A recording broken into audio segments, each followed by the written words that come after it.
Hi, this is Jeff Nyquist with another edition of Friends and Enemies. My co-host Alex Benesch is in Germany. I'm in the United States, and where we talk about issues touching on the friend-enemy distinction, and also some weirdness this week: left-wing eugenics, and of course rumors surrounding AI, and some very dark rumors and speculations. So. I think I find it fascinating. So, Alex, why don't you tell us about your notes on left wing eugenics? Okay, so usually this topic is this whole topic of eugenics, controlling populations, who gets to have children, just figuring out planning as a centralized system, planning the size of the population in the next generation, and also selecting the types of people you want. Right, so more of these people and less of these people, and we want these traits more than those traits.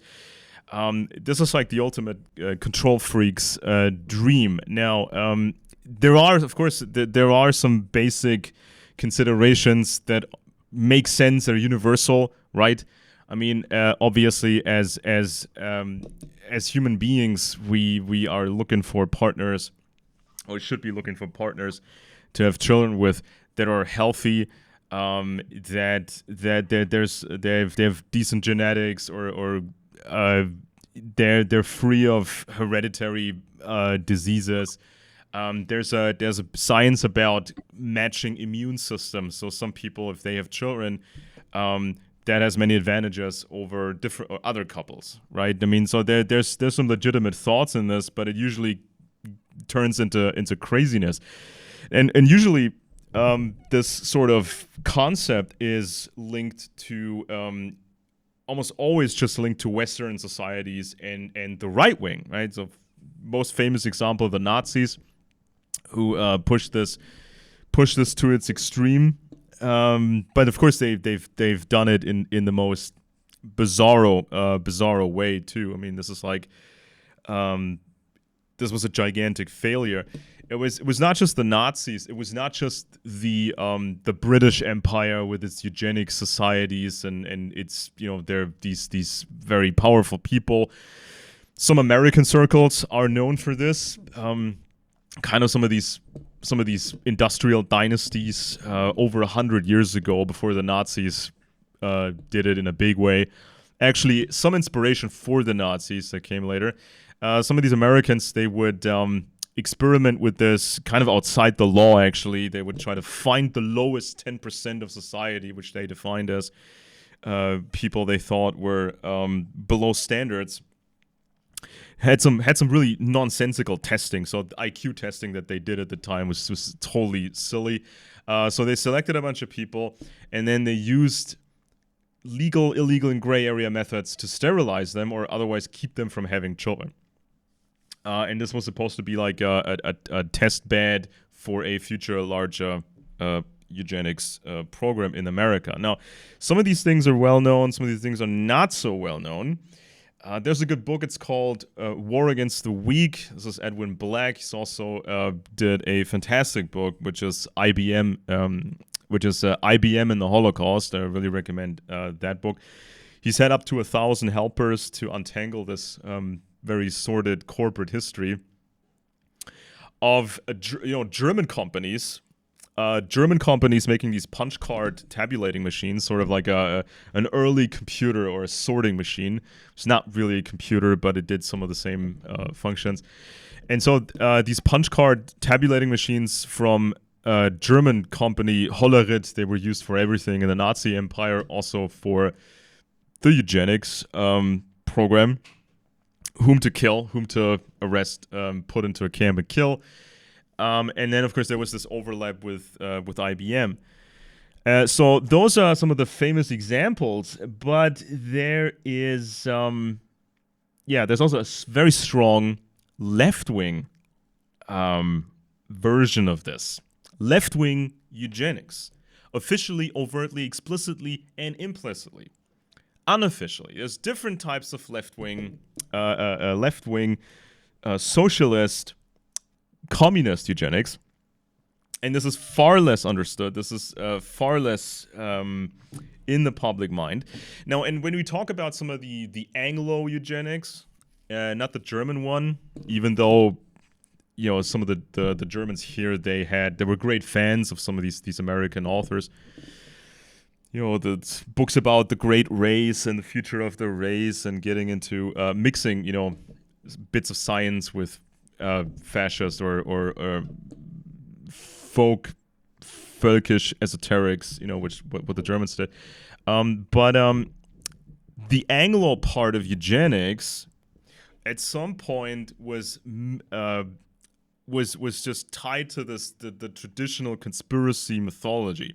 So the windmills of Zion, and they supposedly control some of these American dynasties, and these American dynasties then did some eugenics projects. So it also got that attribute attached to it. So it's supposed to be part of this traditional conspiracy mythology. Now, and at some point, we saw these conspiracy influencers, people whose audiences grew and grew, somebody like Alex Jones and others. And Jones did the same thing. He mentioned eugenics, talked about some of these Americans, become more explicit in recent times about some of the mythology, like the small, tiny little Jewish families supposedly taking over the British Empire and taking over the U.S. with ease, these sort of fairy tales. And so, but then around 2008, beginning of the Obama administration, this is when the Russian propaganda became more pronounced, and Russia was marketing itself as the better superpower, the moral superpower, the Christian superpower, the savior, the superpower that would liberate the other superpower, namely the U.S., liberated from the devilish satanic conspiracy. And so then Alex Jones and others started saying, look at Russia. Russia are the good guys because Russia is against eugenics. It was claimed because they would encourage people to have children and start families in Russia. They would welcome that. And, churches, which are actually run by the KGB, but, churches and some money from the government to sustain young families that wouldn't be able to sustain themselves in the Russian economy. And so this became like a running theme. And we saw some more modern things mixed into that. Transhumanism. This is like a trigger word for the conspiracy buffs, which have a greater and ever greater influence on elections, especially the upcoming elections. So politicians from the GOP now, they have to placate the truthers somehow. And so while we have this affordability crisis, which you talked about in last episode, these billionaires, they have sometimes lots of children. Elon Musk has lots of children. And Elon is a fan of new technology, like AI, data centers in space that would not be on Earth, it would be in space. This Neuralink stuff where they want to just connect people's brains with computers, and after they have an accident or they have like a birth defect, and they can fix that and stuff like that. And there's also this tech bro fascination about their own health. How can you become older and stay healthy? How can you become 100 years old, 120 years old, 150 years old maybe, if you have enough money? So the transhumanist thing. So ultimately, all of that became mixed together. West is bad, East is good because eugenics and transhumanism. But as we will explain in this episode, there's a huge thing with the left in the East and the West. This was a huge thing with the left, with the socialists, with the communists. Eugenics, officially, unofficially, explicitly, implicitly, And this even translates to the era after 1991. So it's still a thing. Transhumanism, very big with the Russians. Vladimir Putin has had these life-prolonging routines. These billionaires in Russia, they are fascinated with, trying everything to prolong their lives. Even crazy stuff, even weird stuff. Like, what was it? Antlers blood or some animal blood and some folksy, pagan-ish stuff that they try, but also science. And they can afford it. Obviously. And of course, if we become more left-wing in the West, if we become more socialist, there's going to be a lot more of that eugenics. It's not about standing up for the little guy. So the little guy can have his happy family and all of that. There's the left would bring us a lot of eugenics and control, what the next generation would look like. So this is what today's show is about. Now, we've had some responses for last episode, Jeff. People talk about the affordability crisis. We did a show on the affordability crisis, but I think we didn't even really touch on that eugenics thing last episode. Right? When different kinds of governments or different kinds of power groups, they can decide, what the next generation is going to look like, right? So do you think that is sort of a link to last episode? I don't know if it's not a direct link, but there is a connection. Eugenics, it goes back. I mean, even the ancient world. You go to ancient Persia and other places. I think they had an idea of breeding, human breeding. The whole idea of nobility and aristocracy has contained in it. You look at ancient Roman writings. They talk about people that are better bred. Which doesn't mean that they're better educated. It means that the families chose their young people to make matches that will produce better children. They knew animal husbandry. They did this with animals to improve animals. They naturally did this with people. But this was not using anything out of a test tube. This was just saying, boy, and people did this with, how did we breed racehorses, right? Breed a better kind of human being by getting better human beings to get together and have children. This was a theory and it goes before they had any of this advanced science, they had it. But now they've got this idea of scientific breeding and using eugenics, which is really the same thing, saying, oh, well, Margaret Sanger, the left celebrates her, Hillary Clinton famously. Margaret Sanger didn't like black people, didn't want them to breed. Abortion was partly originally, the idea was that blacks would get white people, of course, were upstanding. They wouldn't have abortions. They take care of their kids. This prejudice against black people is, if blacks will abort their babies. And she saw it shrinking the black population or shrinking the criminal white population. Getting rid of the less able members of society, let's just say. And then Hitler, who was an admirer of Margaret Sanger, right? Hitler had those policies in the Third Reich, and you probably know a lot about that. Oh, your audio signal just cut out. Something about your audio. We still can't hear you.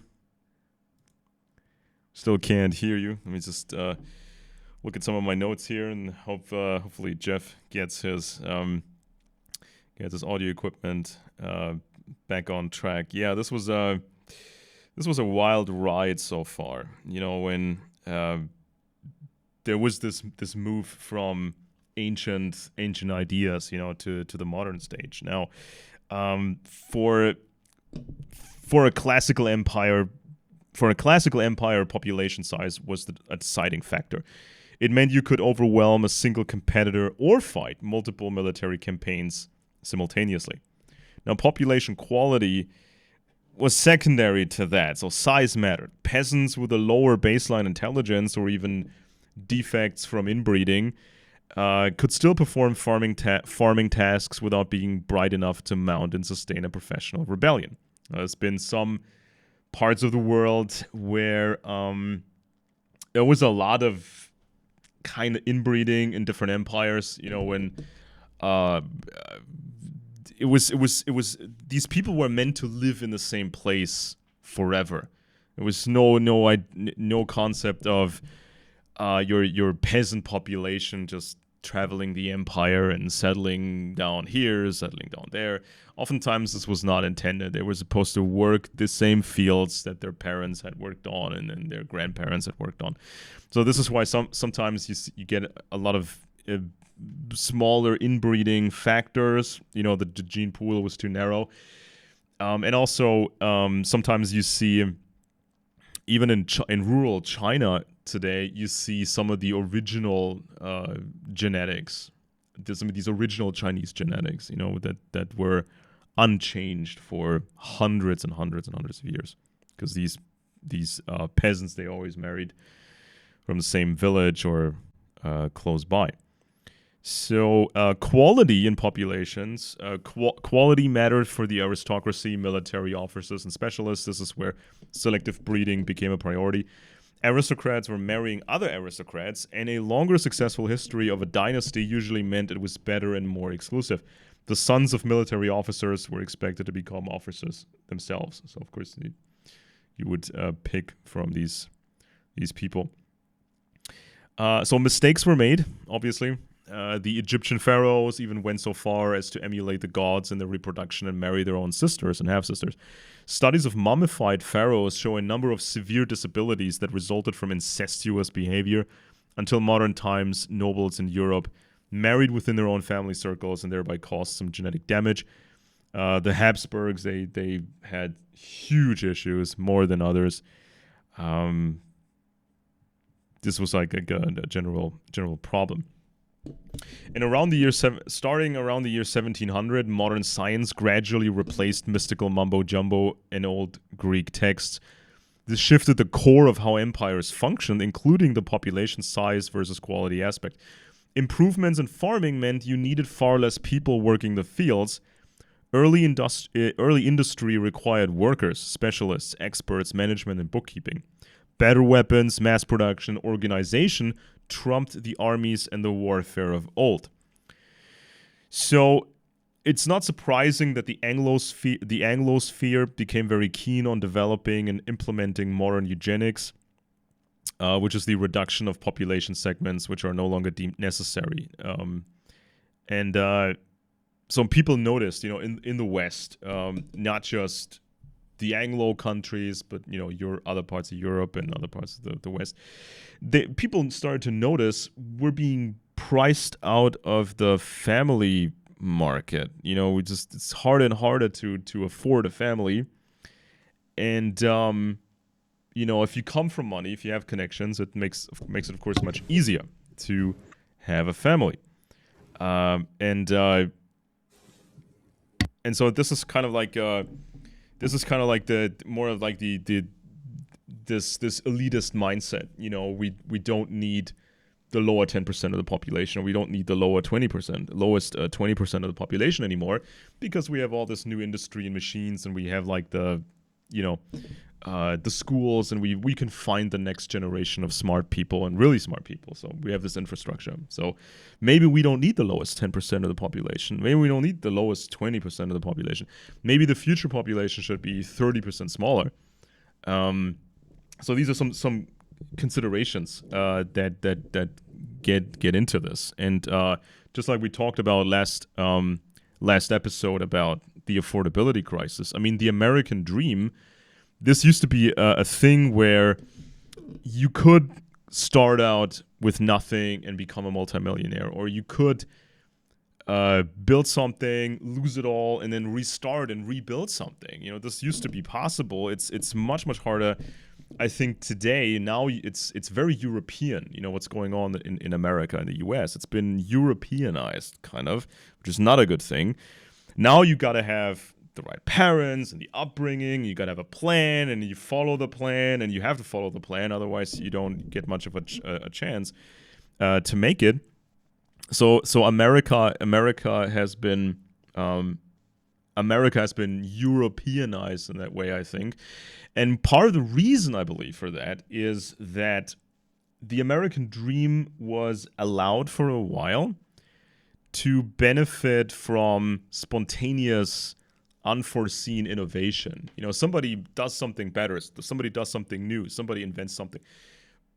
Oh, so you want to make that possible, so people go through these trials and tribulations, and they make it, and then the system can benefit from that innovation. But over time, last decades, innovation has become predictable because so much in science has been professionalized and institutionalized. So it's progress is kind of more predictable, and so the American dream was no longer needed like it was the way it was in the past. So there's like I think there's some of that component. It's like a somewhat of a lingering eugenics component to the affordability crisis and people being priced out of life, out of having a family. And somebody on X, I saw this post on X, Jeff. This was kind of interesting. Somebody said, "I don't get it. There's like in the West we have an affordability crisis. Everything's so expensive." And so people have less children, but why doesn't it work the same somewhere else in the world? There's poverty somewhere else, or there's an affordability problem. Prices are too high somewhere else, but other people, they have so many children. Why is that working so differently? And I said, this has been answered by experts, years ago. There's books by experts. There's one that's pretty good that's called Empty Planet. This book is called Empty Planet, and they say poverty alone is not enough to shrink a population. Poverty is not enough. You need other factors with the poverty or with the affordability crisis, such as education of women and, manipulation of women, and a reduction of religion, for example. And if more of these factors come together, then populations will shrink. So part of this is kind of planned by some, shady billionaires and some shady politicians and stuff like that. So there is some planned component in this. There's some planned component in this, but it's not what many people think. It's not just a right-wing thing. It's also a left-wing thing. And it's not like the Russians do it any different. Russia is a very, very... It's a very elitist ruling group in Russia. They are a certain way, and they don't like to share. They don't like to share wealth with these common people over there in Russia. Okay, so Jeff is back. That's great. Where did we stop when your audio cut out? What was it?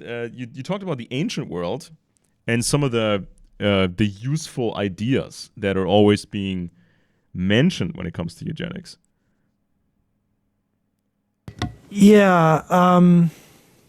What I would say is that we have this idea through Margaret Sanger that we could do this breeding, and of course Hitler was an admirer of Margaret Sanger, and they did, as you know, in Germany, he was trying to get rid of what he would call defective people. He had the program to go after the mentally retarded and people who had genetic defects. As part of a kind of breeding thing, they were trying to do a breeding program with the SS, matching sort of ideal Aryan types, imagined or Germanic types, with their SS officers. And the SS was obsessed with the genetic or the background, the genealogies of the officers. And of course, they had this notion of, the Jews being the the antithesis of what the Aryans were. Mm. And of course, Hitler in Mein Kampf talked about different races, civilization creating races, civilization maintaining races, and civilization destroying races. The Jews were the destroyers. He might put the Japanese or Chinese as civilization preservers and the Aryans as the civilization creators, right? This was the kind of simplistic notions that the Nazis were putting forward, Hitler was putting forward. But you have these, I guess you could call, going back to Herbert Spencer, you've got these Darwinistic notions, survival of the fittest, and this fear that was creeping in that civilization was creating conditions where the unfittest would become numerous under the conditions of, government would be protecting them, civilization was protecting the unfit. Hitler had almost this notion that war would help them get rid of the unfit. It would create the social impetus to actually engage in a, I guess you could say, genetic cleansing, a purification of the race, so to speak. These ideas were widespread coming out of the 19th century, especially with Darwinism. And of course, the Catholic Church stood up against the killing of the massacre of the retarded. You can correct me. I think by the time the Nazis were frightened by the Catholic Church's pronouncements, they backed away from this. I think after they'd killed 170,000 people. I think that was the number. Do you recall? But and they had the doctors' trial after the war, where a lot of German doctors were put on trial for involvement in this. Yeah, so it was. I remember something specific from my family, um, because they had these party significant party connections. Now somebody in the family was like the administrative head of the party in Bavaria. The Bavarian Nazi party, and then he went to Berlin and to the parliament in Berlin. And so if you had those party connections, you could gloss over some stuff. When somebody in the family had a hearing disability, right? And it wasn't exactly clear. Was it called congenital? Was it like was it caused by genetics, or was this just an infection when the kid was very small, which can just damage the ears? And there's some very you can see the differences. If you had those connections, you wouldn't have a problem if somebody in the family had like a physical disability.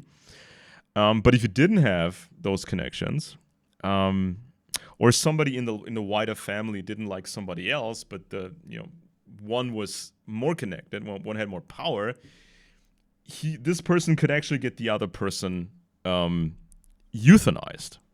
This happened, in the wider family. There was somebody who got reported for some sort of physical disability. Somebody got reported, and the government came and got this person. So this was not according to science, oftentimes.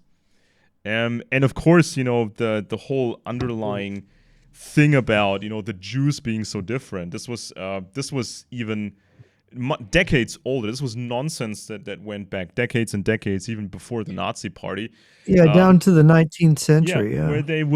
where they would say there's some specific set of attributes of Jews which is like super bad, and just all the bad stuff is coded into this, and you cannot change it, by or the idea was that you cannot mitigate this by these means, tossing them out of one country so they go to another country, or limiting what jobs they could have, or limiting them to living in ghettos.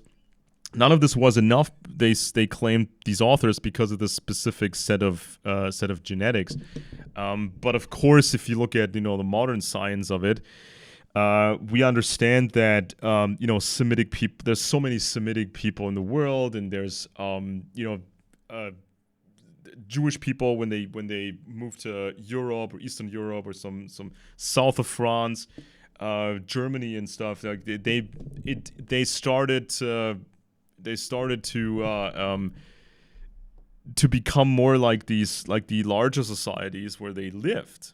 This is why when you look at some of these pictures from the Nazi era, from that huge program, a lot of the people they arrested, they looked very, very German. They looked spectacularly German, oftentimes. Well, if you want to talk And about who looks German, go back to and this is a funny thing because the Germans don't really look German.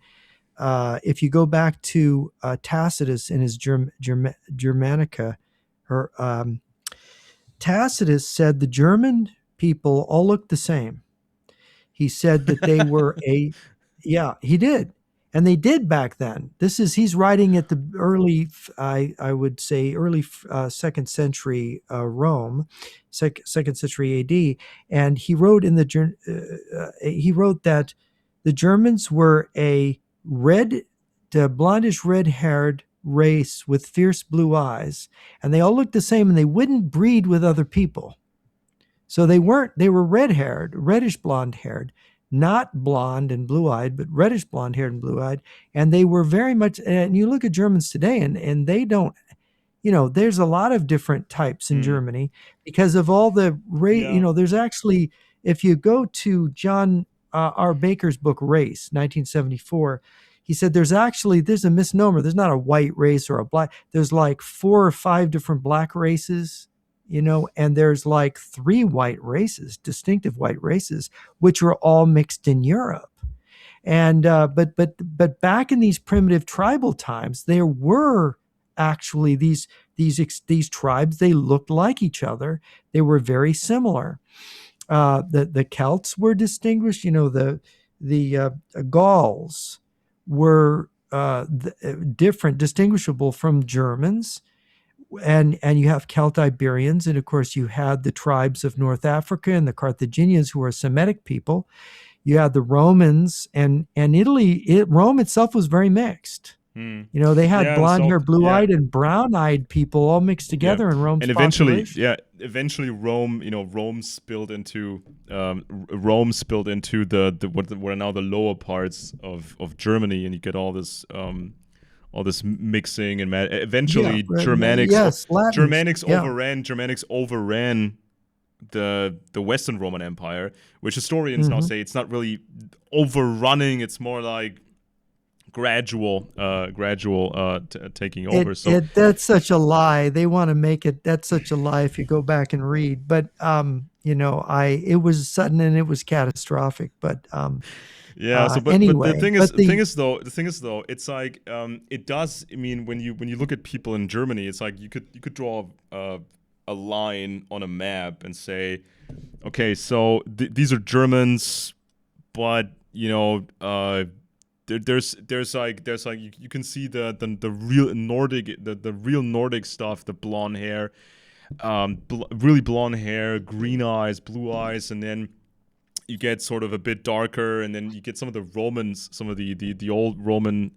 folks mixed into this. So it's like it is not as simple as it was thousands of years ago when you could look at right, somebody there's and been a say, lot of "Oh, this person is my blonde, yeah. so it's legitimate. It's legit to take that on as a partner because the blonde and blue eyes. If it's not that color, Right. you would count them out. But the thing is, though, my son, when my son was born, for the first I don't know how many years, we still have those photos. He was completely blonde, not just blonde-ish, not just half blonde, full 100%, A 100% towhead, blonde, yeah. Hmm. blonde and green eyes. But eventually his hair turned a little bit more. Darker, For a yeah. while, it became reddish, and then it's more brownish now. And it's like, Yeah. Now, yeah, it's the same thing. And my grandfather, my family's mostly from Sweden and Norway. And my grandfather would say, this idea that Sweden, Swedes are this pure, Nordic race. No, Sweden is, there's Sami peoples, yeah, there's Finns, there's all these different groups mixed in, and they have cross intermarried. So they're not pure Germans. There's the Germans that migrated following the reindeer herds into Scandinavia, and these other peoples. So it really is. But in these ancient primitive times where tribes were more xenophobic and didn't intermarry, it was like in Roman times they could describe. But civilization always causes this mixing. This is why Rome had a mix, and even the Greeks. You had the Achaean Greeks and the Dorian Greeks. The Dorian Greeks were blonde hair, blue eyed types. The Achaean Greeks were darker. That's just, but they were all Greeks. But anyway, going to this racial theory, that where it came from, that Hitler got, it came from mainly from Houston Stewart Chamberlain, who in 1899 wrote a book called The Foundations of the 19th Century. And in that book, he reinterpreted human history as a perpetual struggle between the superior Aryan race and the destructive Jewish race.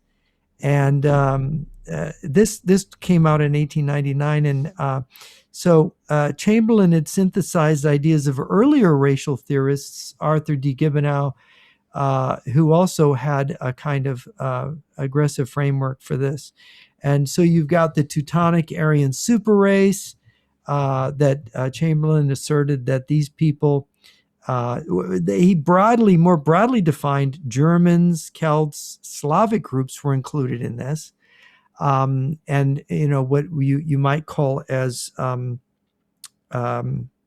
same people as the Doric invaders. The Aryan Christ, they reinterpreted Christianity that Christ wasn't really a Jew; he was an Aryan, right? Yeah.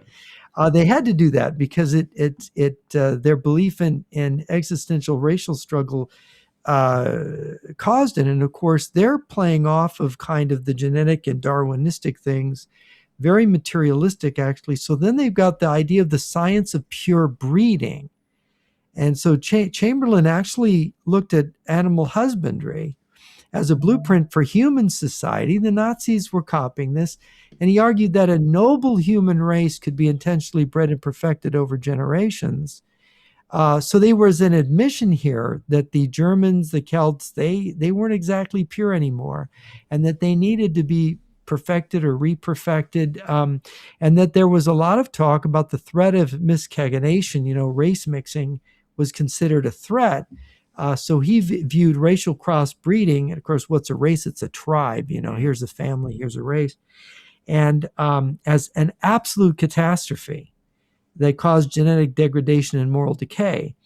So in his view, mixing superior Aryan blood with other races diluted the claim was the Aryans had the creative genius. This is what belonged to the Teutonic people. And of course, the anti-Semitic eugenics that the Nazis adopted, with the Nuremberg laws, the Jews and Aryans couldn't intermarry. That was strictly prohibited. Chamberlain cast Jewish people as a counter race, whose survival across millennia was due to strict inbreeding. And he argued that Jewish integration into European society was polluting the Aryan gene pool, a concept that shifted anti-Semitism from a religious prejudice. See, because it was a Catholic religious prejudice against Jews because they didn't believe in Christ, it suddenly became a biological threat and was now... They transmuted anti-Semitism into a racial anti-Semitism. And it's so bizarre to see what ultimately this turned into. When you start out with, hey, there's different ethnicities. Shouldn't this be preserved, and shouldn't we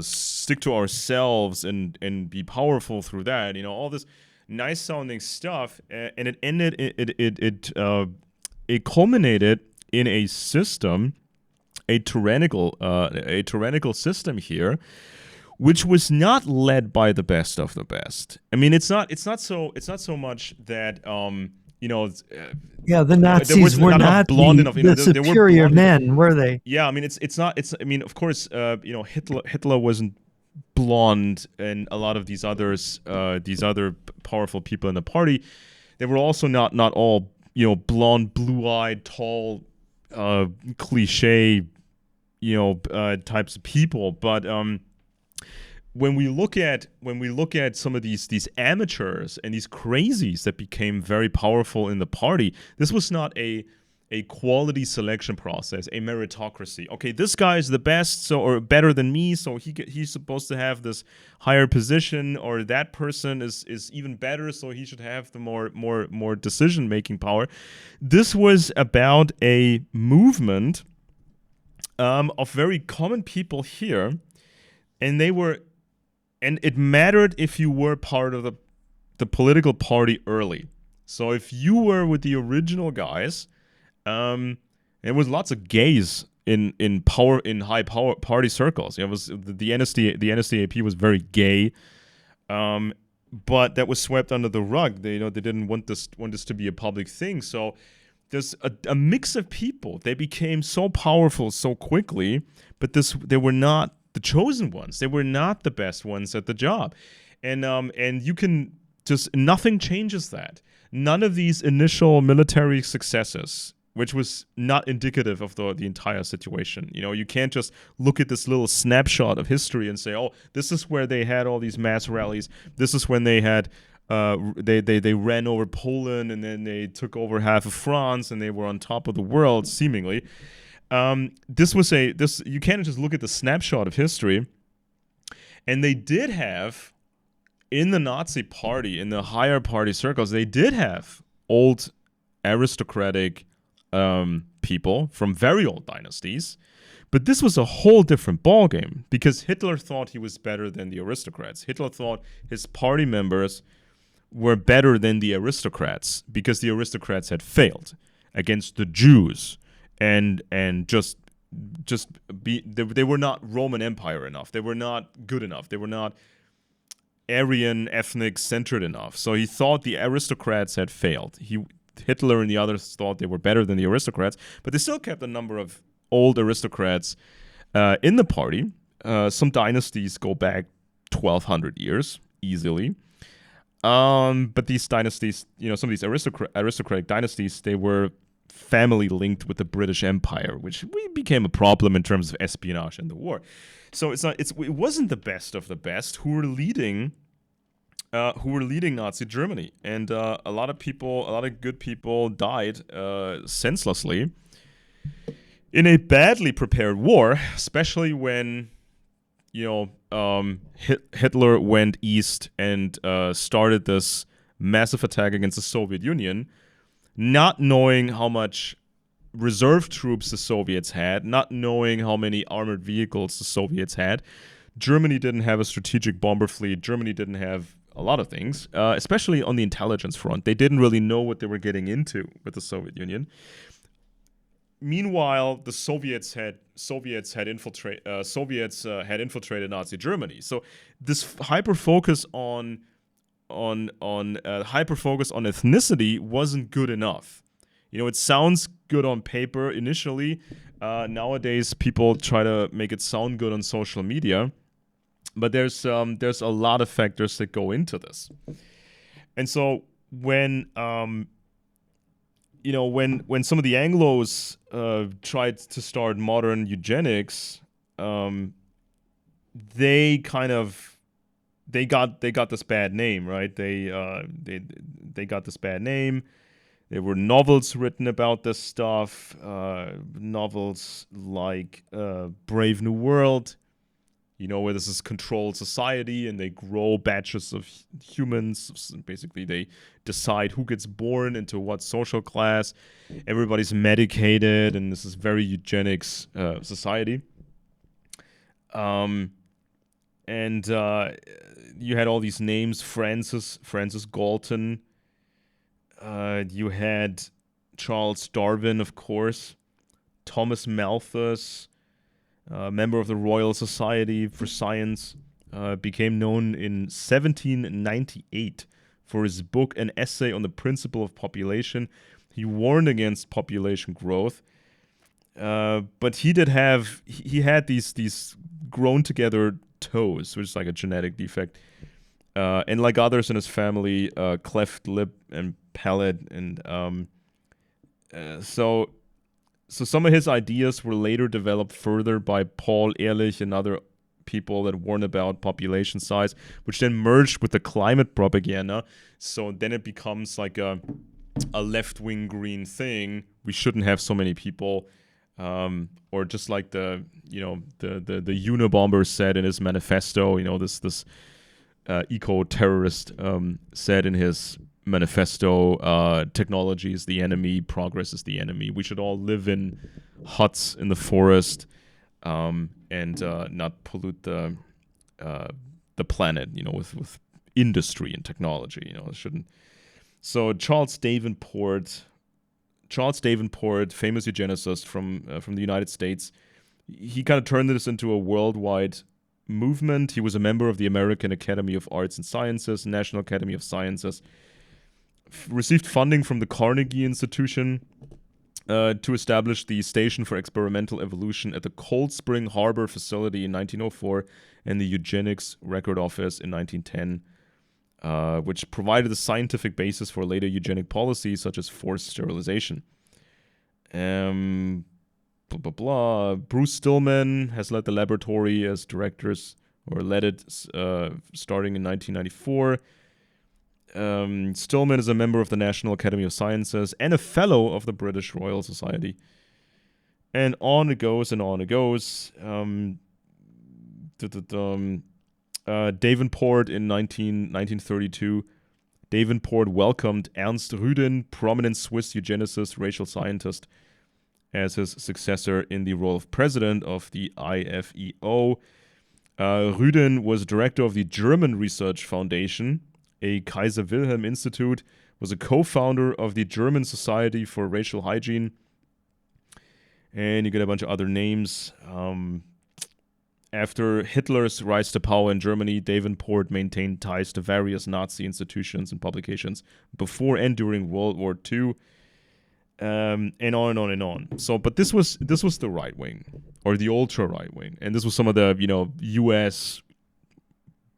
dynasties, U.S. kind of industrial dynasties, and these Brits,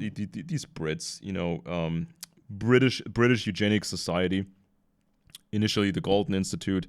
They had members such as Baron John Keynes, David Coleman, Arthur Balfour, William Henry Beveridge, the Baron Beveridge, Walter Russell, lots of fellows of the Royal Society, the Darwin, Madison Grant, had a law degree from Columbia Law School, author of The Passing of the Great Race, which was well received by the Nazis. Thomas Horder, 1st Baron Horder, Knight Grand Cross Royal Victorian Order. He treated the monarchs as a professional. David Starr Jordan, founding president of Stanford University. Champion of the Nordic race. Then chaired the American Breeders Association's first committee on eugenics, which gave rise to California's forced deportation and sterilization program. And on it goes. So, but that's the right wing. Let's look at the left wing. Because the left wing was also very much infatuated with eugenics. Not exactly the same way as the right wing, but it's a very serious matter. And when we talk about this, it does kind of level out the field in this debate, because the left would always say we're the good guys. We're the good guys. We stick up for whomever, the little guy who has nothing, or the person with a darker skin, or the person who's got a different migrant background. We're the good guys. We don't care what you look like. We don't care that you're poor. We're here for you. You can be part of this, revolution in this new society. That's kind of the big selling point of the left, and it works on minorities. It works on people who are empathetic. Works on young women. But let's talk about left-wing eugenics, because this is very, very telling. Now, so left-wing eugenicists often differed from racial nationalist eugenicists in an important respect. They were frequently less interested in racial purity and more interested in social efficiency, or what they call that. Their target might be or initial target was the allegedly hereditary alcoholic, habitual criminal, intellectually disabled person, antisocial pauper, or chronically institutionalized patient, rather than a different ethnic population. That distinction was supposed to make socialist eugenics sound humanitarian while still producing extremely coercive policies. And also, there was an element, or a desired element, of predictability and improved central planning. So the intention of planning the next generations of socialists, the next generations, which categories of people would be needed in the future, and in what numbers, what levels of intelligence, but also personality traits. So the Chinese government could eliminate the most rebellious people. The Russians did the same. They would. You could select somebody to starve, or you could select somebody to be called an enemy of the socialist revolution, and you just pick and select people with certain personality traits, like sticking up for the fellow man, being rebellious, being liberty-minded, being independent. You could just target those and eliminate them, so they couldn't breed, they couldn't have children, they couldn't multiply. So that's kind of where leftist eugenics is going.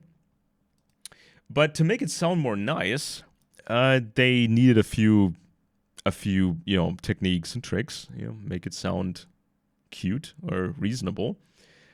Typical social democratic argument went something like this: the welfare state should provide generously for every citizen, but if certain inherited conditions supposedly or produce generations of people incapable of supporting themselves and supporting the system, unlimited reproduction among those populations would increase dependency and make the welfare system increasingly expensive. The state should therefore simultaneously improve the environment for the healthy population and restrict reproduction among those categorized as incapable. So there was a lot of faith in scientific expertise, distrust of laissez-faire individualism, confidence that government could rationally organize society, concern about poverty and public expenditure, and the belief that medicine and social science could identify the causes of social dysfunction. American historians likewise find that progressive reformers embraced eugenics partly because it appeared to offer a scientific way of attacking the presumed causes rather than symptoms of social problems. So, in Britain, the Fabians are the obvious starting point. The Fabian society was explicitly socialist and gradualist. Rather than revolutionary Marxism, it sought social transformation through legislation, administration, expertise, and state intervention. Several prominent Fabians were receptive to eugenic thinking. Historian Leo Lucassen identifies Sidney and Beatrice Webb, George Bernard Shaw, and Havelock Ellis with this tendency. Sidney Webb worried that people he regarded as socially incapable were reproducing faster than skilled workers and the middle classes. Webb considered laissez-faire incompatible with serious eugenic policy because achieving a eugenic objective necessarily required intervention by the state. Now, Jeff, wasn't the left-wing pitch, we stick up for the weak people, we stick up for the poor ones, but then it's just like, oh no, we don't want these people. They're not good. They need to disappear. Yeah, this is where Margaret Sanger as a hero of the left doesn't really come into sync with people like the rhetoric of Hillary Clinton and the modern compassionate, Democratic Party. Yeah, this is very, very, very touchy subject on on the left, because with the abortion, with the abortion topic. I mean, the staggering numbers of abortions, and people have looked at the reasons for abortions. A lot of the reasons are not life or death. It's not serious reasons that people have, but just inconvenience. And we've seen some of the training manuals or training programs for new politicians for the Democratic Party. This Walz guy, the big election, presidential election with Tim Walz, I think it was, and he came out of this training school where they said in the training materials, yeah, these people that are supposed to vote for us, our voters, they're dumb. They're dumb as dirt. If you come at them with some sort of logic or some real argument, they will abandon us. They will go look somewhere else. They're stupid dogs, basically. And so we have to talk to them like this. And talk to them like they're retarded. And we don't really respect them. We don't like them at all. And especially if they cost money. It's like when it's about spending other people's money, when it's about destroying capitalism and destroying a free society, then the left loves to spend somebody else's money or the population's money on lazy people, on people who are just had bad luck, disabled people with chronic alcohol problems or drug problems, when it's about destroying capitalism, the left will use these other people's resources to spend the money on these problematic, people in society that have all these problems. But once socialists are in power, it's all about efficiency. Once socialists have the control, they will look at a citizen and say, how useful is that citizen to us, to the system? And we allocate resources depending on the usefulness of the citizen. If that person isn't useful to us anymore, that person can go F themselves. That's a socialist way. Now, so we have then we have the statistician Karl Pearson. Provides an even stronger example. Pearson described himself as a socialist while becoming one of Britain's most important institutional eugenicists. Karl Pearson. He imagined an efficient socialist nation in which biological management and social organization would reinforce each other. Havelock Ellis attempted to reconcile socialism and eugenics by arguing that a genuinely humane society should prevent people from being born into conditions supposedly predetermined to produce misery. From the standpoint of modern human rights, this logic is alarming, but internally it could be presented as benevolence rather than cruelty. There were also socialist and communist geneticists who supported some form of eugenics while criticizing its class prejudice. J.B.S. Haldane, for example, remained sympathetic to eugenic ideas even while becoming associated with the Communist Party. And American geneticist Herman J. Mueller, another socialist, explicitly attempted to formulate a socialist version of reproductive selection. Mueller later went to the Soviet Union, partly because he believed socialism might provide an environment in which scientifically directed reproduction could be developed. So, now the British Labour Party was not simply a eugenics party. So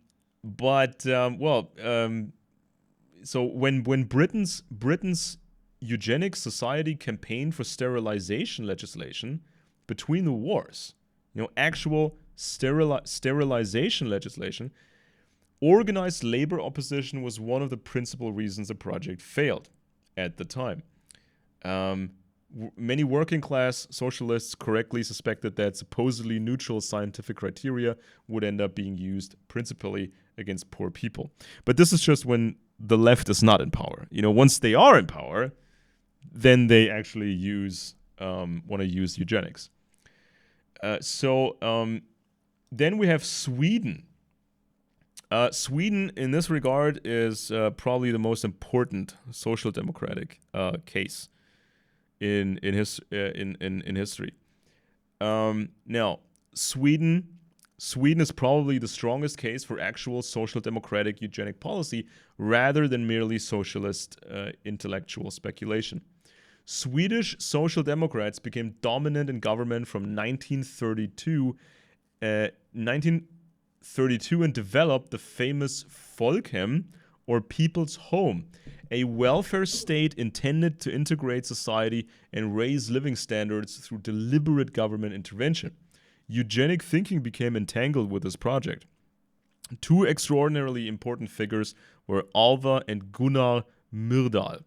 The Myrdals were not exactly Nazi-style racial theorists. They advocated housing improvement, childcare, maternity protection, female employment, and extensive family support. So they wanted specific families to find it easier to raise children.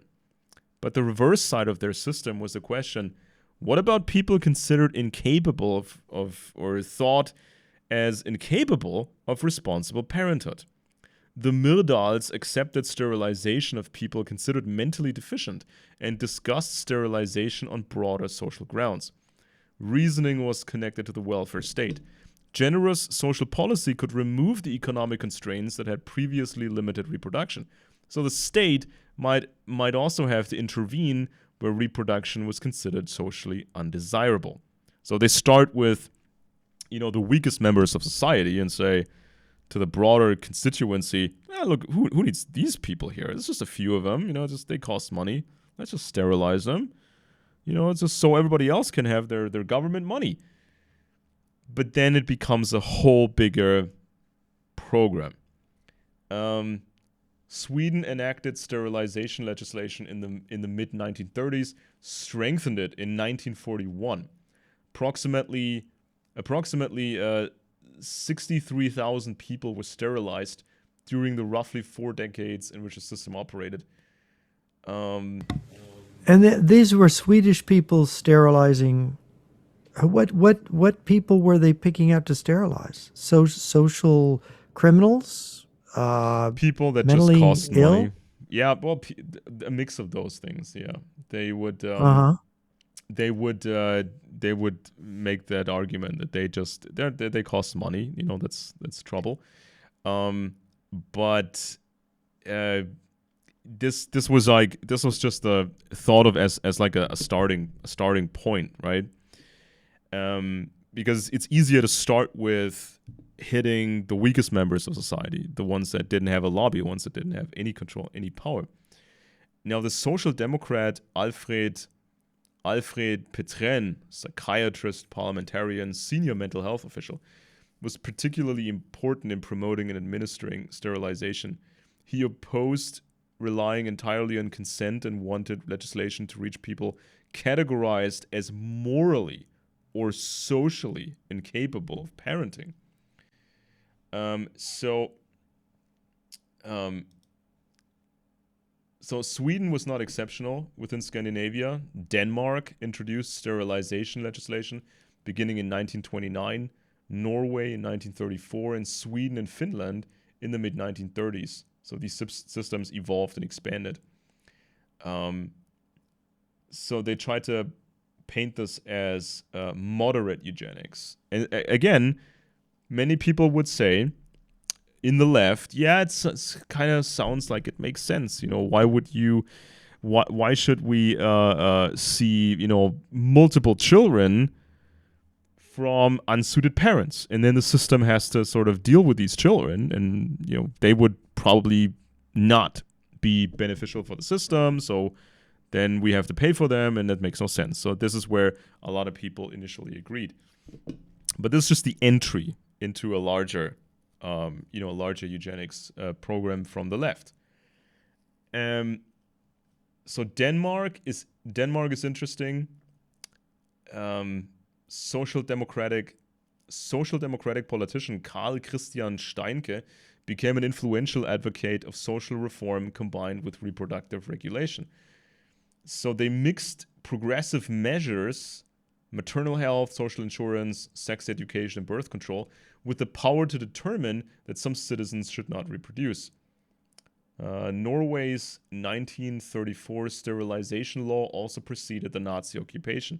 This matters because it prevents historians from attributing all Norwegian sterilizations simply to National Socialist rule after 1940. Finland enacted a 1935 sterilization law permitting coercive intervention against categories including people with mental or physical disabilities and people regarded as socially unsuitable because of criminality or addiction. Such reproductive policies subsequently became connected with Finland's developing welfare and public health structures. Now, again, may sound reasonable to people at first. You know, why should we pay for druggies and druggies having children and alcoholics having children and, you know, people that have genetic disabilities, you know, and they have disabled children? Why should we pay for that? But at some point, when this state machinery grows and you have leftists in control, when you have these leftists, these socialists in control, they can do anything they want in terms of eugenics. So you don't have the right party connections. You're not a committed enough communist. Oh, now you have to apply for a license to have children, maybe in the future. And you have to argue your case that you want to have children, and who's your partner going to be, and what social record does that partner have, and on and on and on. How many children can you have? So this is kind of where it's going, right, Jeff? So it's like, would people say at first, yeah, this sounds kind of reasonable, but then when you have a Stalin, when you have like some of these dictators, or you have a Mao, and they control eugenics fully, are they going to limit this to the disabled and the total drug addicts not having children? Or are they going to plan the next generation? You know, there's always this tendency to look at your political enemies. And of course, a resistance often exists in families and certain types. They may determine that certain types of people, certain families, certain subgroups, like the Uyghurs in China, for example, you mentioned Mao in China, that they're not ever going to become Chinese, right? They're never going to become part of communist Chinese society. So let's genocide them now.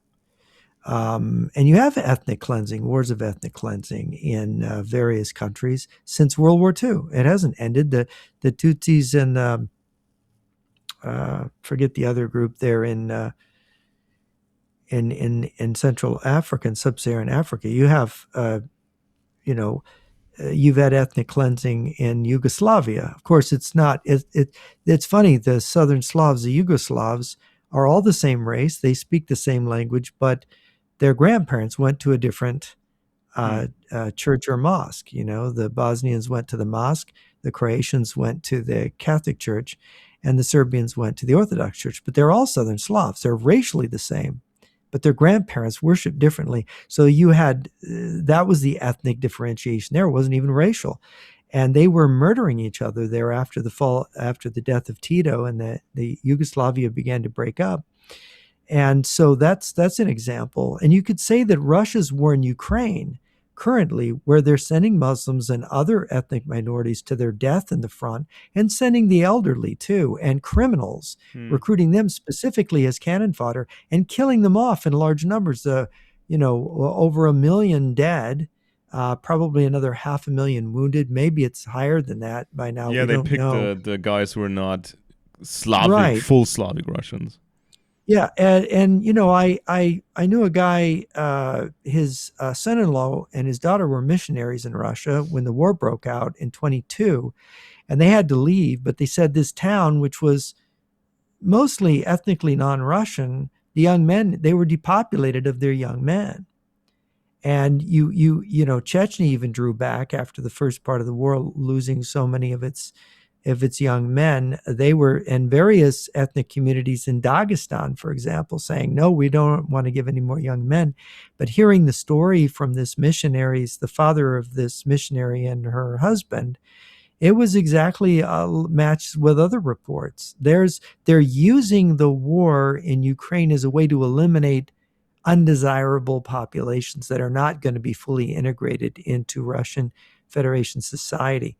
And of course, they're killing off Ukrainians who are not, they see them as not cooperating with the Union. There's going to be a massive bloodbath in Ukraine after they take over, if they do succeed in the war. There are certain subgroups that just don't, in the Vietnam War, there were these in fact, there was a large number of them that lived in the town Eureka where I was living before. I forget what they were called. They were hill people in Southeast Asia, and they had an animistic religion, and they were fierce mountain fighters fighting against the communists. And, after the war, there was some revenge for ethnic cleansing because they were considered, they weren't going to be able to be integrated into the communist system of Vietnam. And in Cambodia, talk about ethnic cleansing, they took the middle class population of the cities, the Khmer Rouge, and forced them into the countryside to become farmers overnight. And of course, a third to quarter of the population starved to death under these brutal conditions. Just like imagine, like you're uprooted from your home, you have to leave, you have to go out into some weed patch somewhere in the jungle where, okay, now you're going to scratch the soil to make some food. And that's not going to work. You're just going to starve to death. And that was the idea, I think, that the Khmer Rouge had. Pol Pot was a buddy of Mao's who played pool with Mao famously and shared in a lot of Mao's genocidal ideas. But these were so the ethnic cleansing is not, it's not really just racial. It's your enemies. And they can make a racial reason for the eugenics or the extermination. They could create, your genes propagate this mental condition that you're a misfit, right? Mentally. So we have to exterminate you. You'll never be a Soviet man. And also the selection process in these socialist countries, that we've seen, the selection process of how smart is this kid? How smart is this kid? What kind of future does this kid have? And how do you measure intelligence? Yeah. What did and are you really measuring someone who is willing to obey your every whim as a social engineer? Yeah. But they would also look at the parents and look at the kid and determine, okay, is obedience high enough? Is the intelligence high enough to send this kid off later to some university, to study something and then have a more prestigious role in the socialist society, which didn't necessarily mean, super privileges and good money. I mean, there were lots of scientists in Soviet Union that did not make serious money. They didn't have great privileges, but still, it was a very selective thing. It was a very class-based society, even though they promised to eradicate class differences. They would know.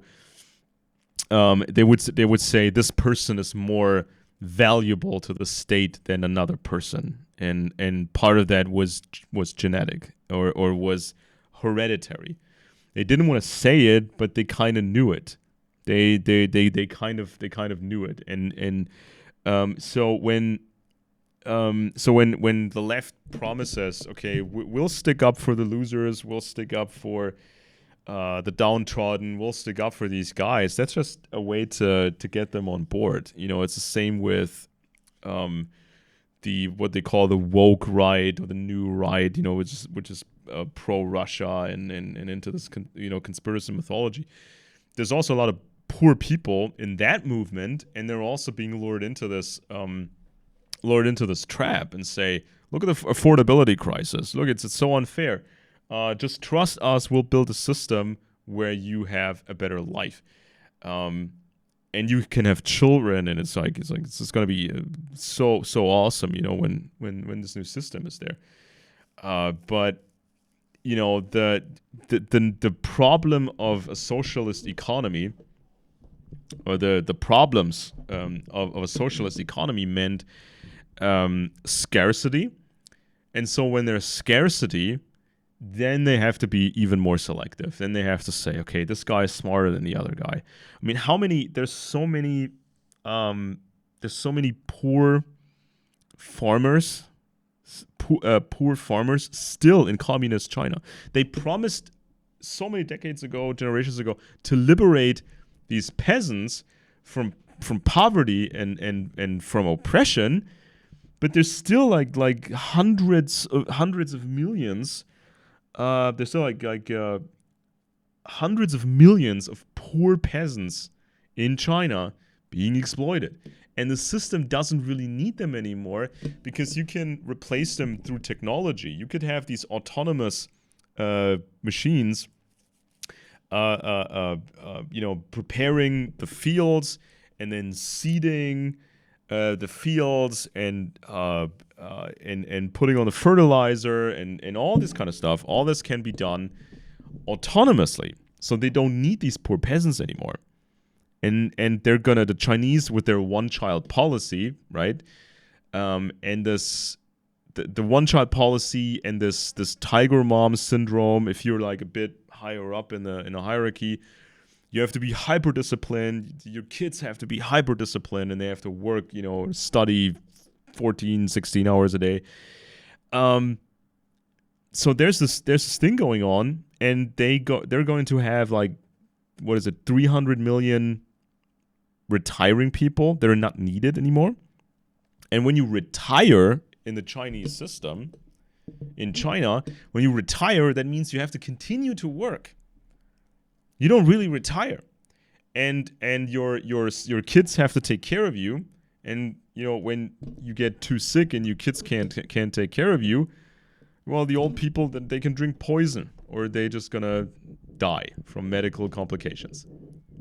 See, because they're no longer needed. That's also eugenics. That's also when the government says, these people just cost money, so we'll just get rid of them, right? Same with this this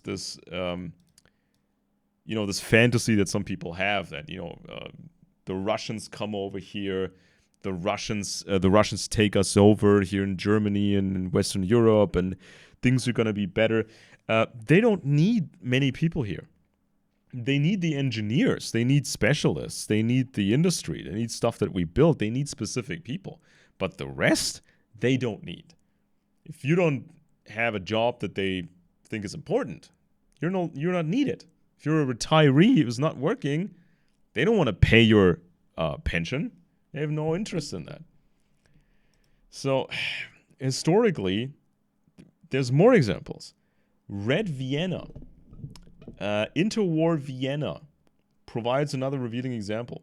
From 1919 until the authoritarian destruction of Austrian social democracy in 1934, Red Vienna became famous for public housing and clinics and welfare administrations, hygiene programs, and social medicine. One of its most influential medical administrators was the social democrat Julius Tandler.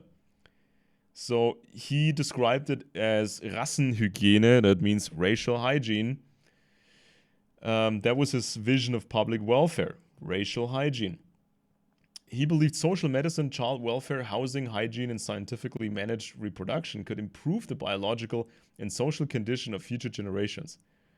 He also discussed people as forms of societal organic capital and contemplated eugenically motivated reproductive intervention. Tandler appointed the physician Karl Kautsky Jr., another supporter of eugenics and son of the famous Marxist theorist, to head Vienna's Marriage Advice Center. Eugenic ideas therefore existed inside one of Europe's most celebrated experiments in democratic socialism. Then you had the German the German Social Democrats before Hitler. So it's about the pre-1933 SPD party, the Social Democratic Party. Some historians say eugenics was not such a big with them. Others say it was a big thing with them. There were SPD politicians and associated physicians, including Alfred Grotian, sexual reformers such as Magnus Hirschfeld. I think he also experimented on kids who he thought were trans. I think he was one of the first guys who experimented on humans that way. SPD-associated discussions included marriage counseling, abortion reform, and voluntary sterilization. During the final years of the Weimar Republic, SPD politicians in Prussia cooperated with politicians from the Catholic Center Party on proposals for sterilization legislation. A Prussian proposal eventually became one of the legal antecedents considered after the Nazis took power. There's more examples like Switzerland, the left in Switzerland. Psychiatrist Auguste Forel in France, same thing was going on in France. In the 1930s, the French Communist movement incorporated significant components of contemporary eugenic public health thinking, including reproductive and prenatal measures intended to prevent what it considered degeneration through disease and alcoholism. I thought workers were allowed to drink, and workers were known to drink. So now sterilize the workers because they're drinking. Early Soviet Russia presents the strangest case. During the 1920s, there were genuine Soviet discussions of eugenics, heredity, and the possibility of creating healthier future populations.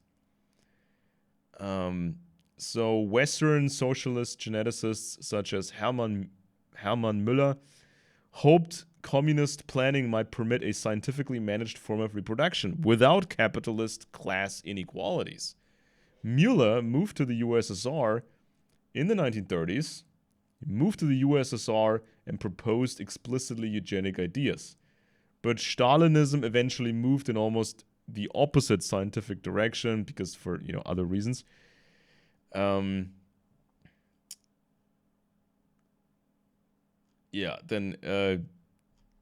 This was kind of like the Soviet, Soviet detour. They eventually, of course, they still had eugenicist ideas, but the war was more important at the time, than Soviet racial hygiene, so to say. One major figure with the Soviets was Nikolai Koltsov, experimental biologist. He established a eugenics department at his Institute of Experimental Biology and headed the Russian Eugenics Society. And the Russian Eugenics Society, which published the Russian Eugenics Journal. Then another was Yuri Filipchenko, one of the founders of Russian genetics, developed an eugenics bureau in Petrograd or Leningrad. Russian eugenics included pedigree studies of scientists, artists, and other populations regarded as particularly gifted. See, it's also a strange thing, with leftist eugenics. When they say, oh, this person is more gifted than you for reasons or attributes that we determine.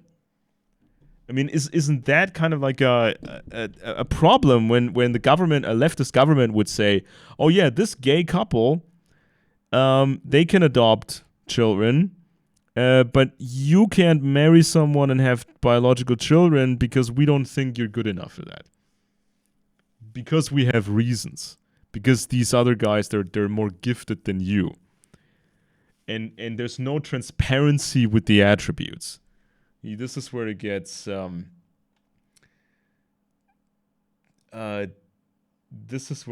really, really strange. Alexander Serebrovsky pushed Soviet eugenics speculation particularly far. He discussed the possibility of using artificial insemination and selected donors to accelerate biological improvement of the population. So they called it positive eugenics. Instead of sterilizing millions regarded as inferior, disproportionately increased the reproductive contribution of people whose hereditary qualities were regarded as desirable. So imagine that. You go to the government, you apply for a license to have a family, and they say, well, your genetics aren't really good enough, we think. Your wife could get artificially inseminated, with the genetics of another man that we deem more suitable. So you can have a family, but only under these conditions. I mean, Jeff, what is this garbage? It's like... Yeah. Well, it is pseudoscience. I mean, it's not real. It's nowhere proven. These are theories. People were into theorizing when all the intellectualism of all the book learning of the 19th century hit so many people. You had these kind of pseudo intellectuals or pseudo educated people who like to manipulate the new ideas in Darwinism and materialism. You had Marx was one of these people. Some of them were quite ingenious, but they came up with very dangerous theories, and they were motivated from a distorted mentality. Eric Voegelin, the German American political philosopher, basically pointed out that these people were alienated. They had an alienated psychology. He called it forms of Gnosticism, where this alienated mentality would create excuses for violently changing the way things are. You notice when Obama came in, we're going to, America needs fixing. We're going to finally have change, as if things aren't good in America. And so, as if the changes didn't already happen in the past, because we don't have a perfect society. I think in a lot of respects, modern Western society is about as good as it gets. We're basically on the downhill slope now. And this idea that we can keep perfecting it just makes things worse after a while. But they don't have this sense. And of course, they're angry. And some of them, according to Eric Voegelin, he said, why do they want to kill people? And he said, because there's the fun in it and there's a pseudo identity that they get from killing people. In other words, it's a self-affirmation. And we know that many of these psychopath-related mental states, borderline personality disorder, famously narcissistic personality disorder, these related to psychopathy are identity disorders, right? Which used to be homosexuality was considered an identity disorder back in the old days, before they took it out of the DSM as a mental disorder. But disorder is the key word here. Is that society is becoming increasingly disordered with these disordered intellectual theories, and the Nazi racial theories are among these misguided notions. Yeah, and so there's like when these mental disorders were studied further and further over the last few decades, there were certain links to poverty or effects of war. So whenever there's like a serious crisis going on, and starvation and all these problems, you would get more serious disorders, like psychopaths and narcissistic disorders. So it's like when you have a society where the government is in control over who has children, who doesn't, who gets to breed, who doesn't get to breed. I mean, it does become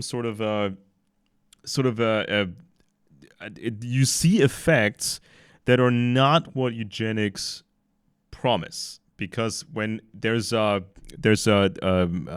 pathology, when there's pathology at the top, when the people running this thing, when they're mentally ill, They don't make society more healthy. Usually, they make society worse, and they will gladly just go with whatever serves the status quo, even though that may make the genetics worse of the population.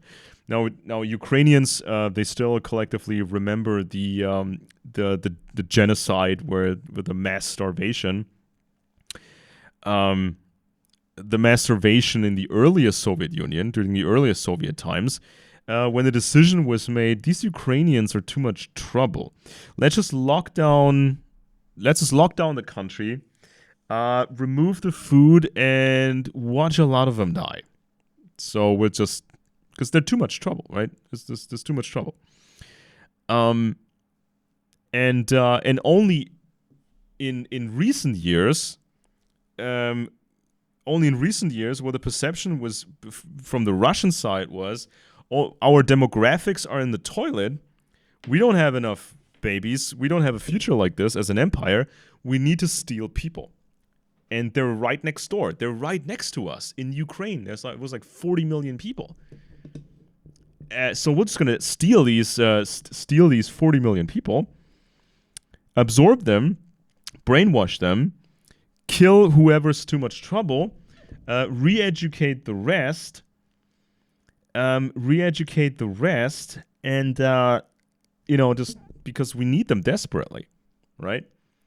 And it's like you can get into the standard procedure, right? When Russia takes over a territory nowadays, some people here they would love to take Russia to have Russia take us over, us Germans, right? But I've said this for many years. Imagine that would happen.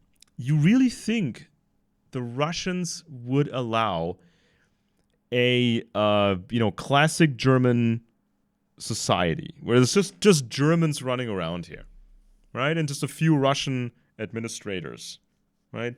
And people have German babies and everybody looks German, and it's like, you really think the Russians would do that? Or would it be more realistic that the Russians would have a demographic plan for us? They would take a specific number of German specialists and remove them from Germany, bring them over to Russia, settle a bunch of Germans as well over to Russia, then settle some Russians, move these Russians to German territory, and then bring in some different populations to Germany, like people from Kazakhstan, maybe some Chinese, whatever, different people from the Russian realm, to have like a multi-faceted controlled society here, where one group isn't the largest supergroup anymore, ethnically, but they want to have smaller groups, so no group is too powerful, right? But this is also there's also like this when it comes to eugenics. And let's not forget, for Russia, or for Russia's elite, they have cultivated this idea for a long time of the Germanic or Scandinavian devils. With the movie Alexander Nevsky. When the Teutonic Order, these Germans and these Germans and these Swedes, these evil blonde people, these evil blonde knights, they attack Mother Russia, and so they have to defend the motherland. And then with the Nazis, and then of course the Anglos, it's always the white devil to them. Like the Slavs are to them, or to the Russians,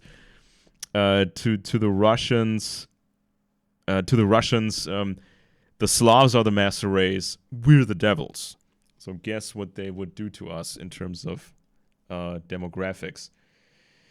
Now, mentioning racial theories, I might just mention Malcolm X. If anybody has read the autobiography of Malcolm X, it's a very important book, I think. Alex Haley was the co-author with Malcolm X. Shortly before his death, he was beginning to turn away from the kind of racialism of Elijah Muhammad and the Nation of Islam. But there isn't, the white devil. This shows there isn't just racism from white people. There's racism from other races, and it's common to the tribalism of mankind. It's sort of an endemic condition of mankind. And this is another thing. People favor their own kind, and they, on a very simplistic basis, since most people aren't intellectuals or quote unquote enlightened, they don't have very enlightened views. And this is why these theories of Gibbonow, Houston Stewart Chamberlain, and then passed on to Hitler, become so popular and became the basis of a mass political party in the 1920s and 30s in Germany. And it's you're seeing sort of elements of it appearing again on the far right in Western countries today. Yeah. Yeah. Now there's another example here. This is China.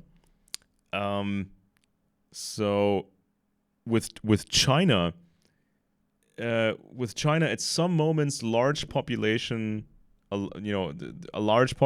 was treated as a source of national strength. But then authorities promoted birth planning and contraception.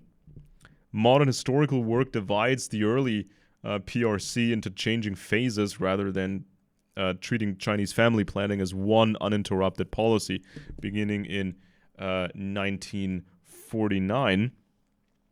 The strongest explicitly eugenic fusion came after Mao, when China's leadership increasingly distinguished between the quantity and quality of the population. This became really important. So China's one-child policy, introduced around 1979, 1980, and maintained in varying forms until 2015, was fundamentally designed to reduce population growth. That makes it demographic control rather than eugenics, but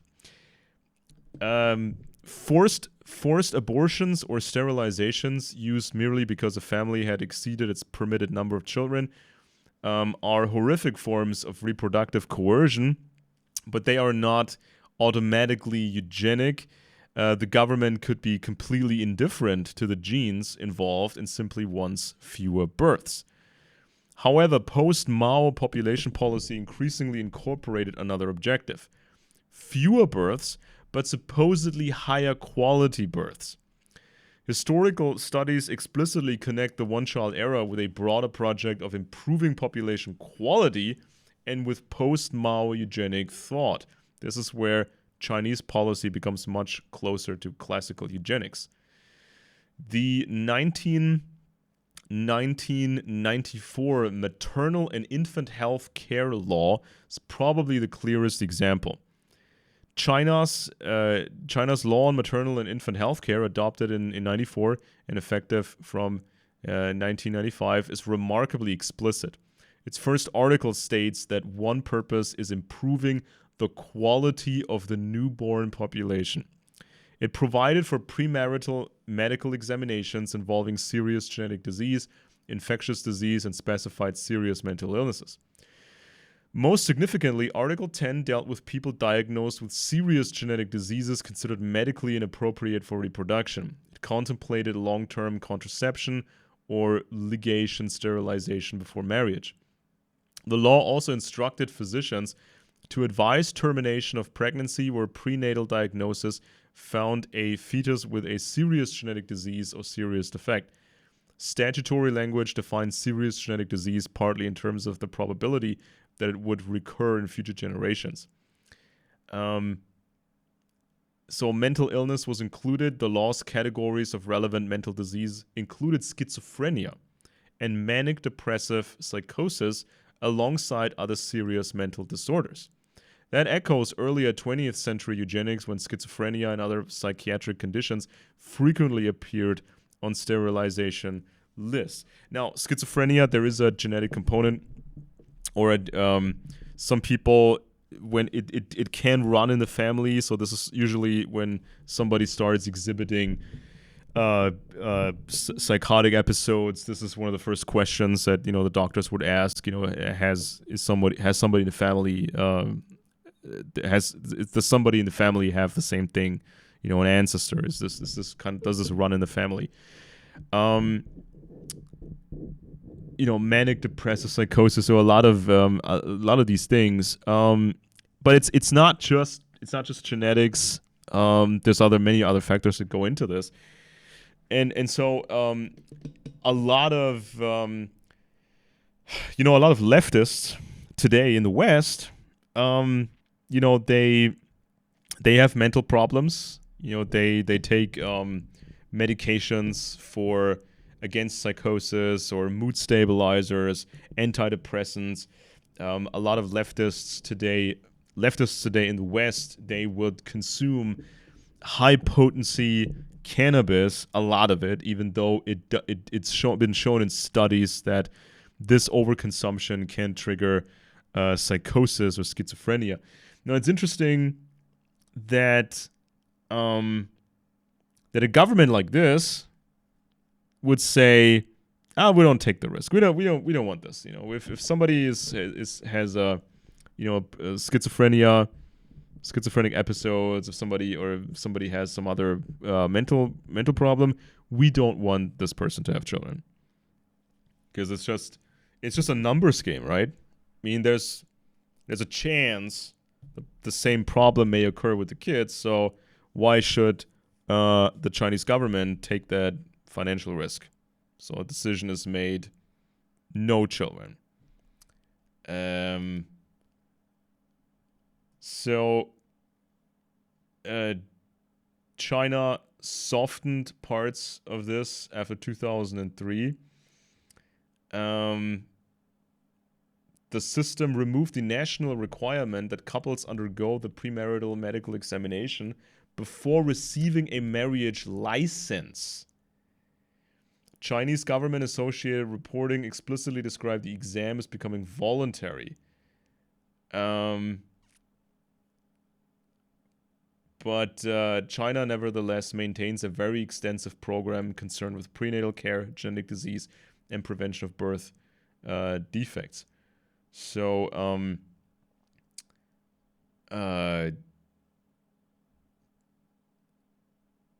so now they have a demographic problem. Too many old people. They have they worry about counteracting what they've done in the past.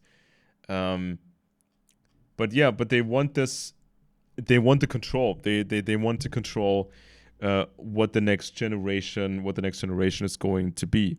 Imagine you got to have a license. In other countries, you got to ask the government, can I start a family? May I start a family? In the West, I think this, when there's an affordability crisis, or when things just become more expensive and having children becomes more risky, it's like, who has it easier in the West? It's people that come from established families, families that have been stable and around for a couple of generations, and they've had good money for a couple of generations. They've shown to go, they go to the same universities generation after generation, and they show this stability. It's easier for them to start a family and have children. And they would likely pick somebody from the same social circle to start a family and have children. So there's different ways of how this can be done, and so in another system, there's different ways, there's different methods. If somebody has an average IQ, average school degree, this average person has it much harder now to start a family. And are there still some of these old schoolers around, in the some networks in the US elites who are into this eugenics thing? Likely.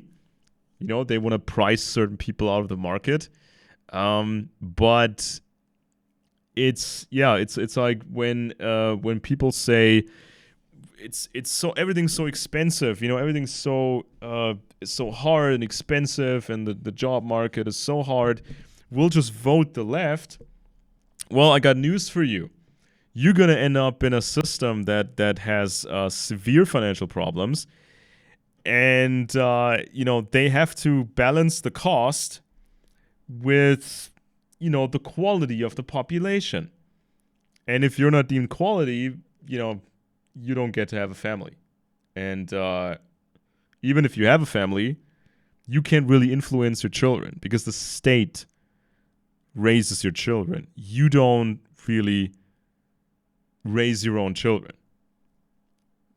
So this is kind of like the situation that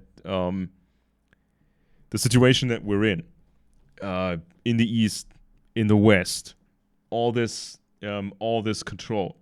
Now, I have 2 children. I mean, we always thought about, man, wouldn't it be cool to have 3 children or 4 children?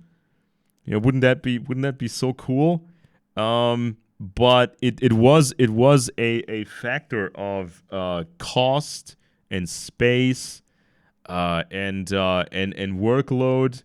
So we kind of limited ourselves to 2 children, which is not really helping the demographics that much because we would need at least 3. Better would be 4. And a larger number of couples would have to have 4 children to repair the demographics. Now, when we talk German demographics, I mean, we've had, of course, catastrophic events with our demographics. So it's not that easily fixable. And now, especially in Europe, it's too expensive to have more children because our tax money goes to migrants that have children, or they go to leftists who are not working or not really working to subsidize them. And some of them have children. See, that's kind of like the tax money shifting around way of eugenics, right? This is kind of where we are at, in this point. And we can't fix this by regurgitating Nazi propaganda and saying, oh, it's all about race now. It's all about race now. Sure, people read that online, they click on that, and some influencers, they actually make money with that. But is this going to create more children? I don't think so. When you look at social media, Jeff, what young people are clicking on and what they're sharing, it sounds wild and energetic, but does it really have substance? Does this really have substance? And I think that with this affordability crisis, I mean, we haven't even, in last episode we didn't even get to talk about some of the things that younger generations do, some of the choices that they make that would affect their performance in life and how they consider what is hard and what is not hard. I mean, have you seen how many young people are, especially women, are vegans? So they get problems from veganism. Then mass consumption of high potency cannabis, way too much THC. That changes how people perform. Oh, it changes the brain. And something that I noticed as well is a lot of young people, they overdose on nicotine. Now, I've seen, I sometimes I interact with 19-year-old guys, and they're starting to bald. They're starting to go bald, which is like a thing with the young generation now. There's a lot of them are starting to go bald in their late teens. And they vape. They don't smoke cigarettes. They don't smoke cigars. They use these electronic devices. So they inhale this vapor that's generated out of a liquid, and then they suck in this vapor and they exhale, and it's like they don't really keep track on the amount of nicotine they're ingesting. Now, a normal cigarette is really, really flimsy. There's not a lot of tobacco in it, and it burns down real quick, and then it's done. But with these electronic devices, you can suck in clouds and insane clouds of nicotine vapor. But that's not enough. Then they take these nicotine pouches, like Zyn or other brands. It takes nicotine pouches, some of the strongest ones available, and they do one after the other, after the other, after the other. Somebody offered me one, and I'm like the occasional cigar smoker, and cigars, they do have a lot of nicotine. I've done some of these nicotine gum for a while. For the last few months, I've been smoking tobacco. Actually, quit that now. So I'm used to nicotine, right? Even a strong cigar, nicotine. But some of these kits, these pouches that they put on their gums, they are way too strong, and they do way too many of those. And I've been told by somebody, if he forgets to take them, he gets shaky. If he's withdrawing a bit from this nicotine overdose, he starts to get shaky. It's like some of the stuff that they do, just overdosing on nicotine, overdosing on cannabis, THC, veganism, psychological medications that are very, very problematic, mass phenomenons. And then, of course, this generation says everything is too hard. Things have gotten more expensive. Things have gotten more difficult. There is science to back that up. But there's also science about testosterone levels dropping. And yeah, more cannabis, more this, more that, more veganism. So the performance is tanking. And then, of course, they feel like certain tasks are more difficult than they really are. I mean, this is why a topic like the affordability crisis turns into this vast cluster of topics, including eugenics, including these lifestyle medical effects of what people are doing. So and of course, if you make a lot of these mistakes, job is harder, being a partner is harder, and being a parent is harder. Yeah, being a parent is kind of tough, but it's not that tough either. Okay, so I've had 2 kids, and it's doable. It's really, really doable. Even when you're strive to be a good parent, it's doable. But the performance has to be there, right? Yeah, it is. And that's the thing is, and of course, the ideas of duty, the idea that life is about happiness and having fun, as opposed to certain things we need to do that actually in the long run feel better. We feel better about ourselves and are deeper in the satisfaction you get for sacrificing and working hard versus, you just think about a heroin addict. Think about the euphoria the heroin addict experiences. Yet the heroin addict, he has a life that he's in a kind of hell, right? You could say that's kind of like this choice in a large main, which is the problem with hedonistic shopping mall oriented society. But of course, on the other hand, you've got the stoical Russian warmongering, lying government, pathological, people running everything, lying to people, murdering people. There is such a thing as good and evil, right and wrong, proper living. That's where it's at. Whether there's, I think it was Aristotle who said that morality is like a bullseye. There's one right way to live, and everything else is kind of off target.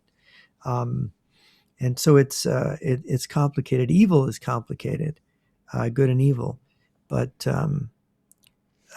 so these issues. So when people complain, young people say, "Look, we don't have the opportunities of our parents." It's not really true.